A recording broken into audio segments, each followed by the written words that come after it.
தாய்லாந்தில் மன்னராட்சி முறை அமலில் உள்ள நிலையில் அந்நாட்டின் ராணி சிரிகிட் தனது 93வது வயதில் உடல்நலக் குறைவால் காலமானார்.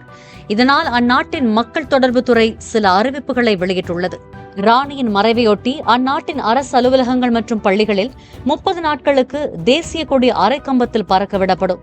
அரசு ஊழியர்கள் 1 வருடம் துக்கம் அனுசரிக்க வேண்டும். பொதுமக்கள் 90 நாட்களுக்கு கருப்பு அல்லது அடர் நிற ஆடைகளை அணியுமாறு அறிவுறுத்தப்பட்டுள்ளனர். மேலும் சுற்றுலா இடங்கள், ஹோட்டல்கள், ரிசார்ட்டுகள், போக்குவரத்து சேவைகள் தொடர்ந்து வழக்கம் போல் இயங்கும் எனவும் பயணிகள் தங்கள் திட்டங்களை தொடரலாம் எனவும் தெரிவிக்கப்பட்டுள்ளது.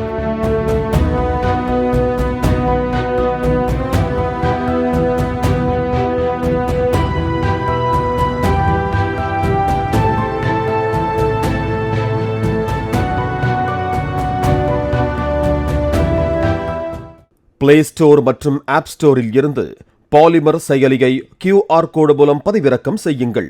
செய்திகளை உடனுக்குடன் பெறுங்கள்.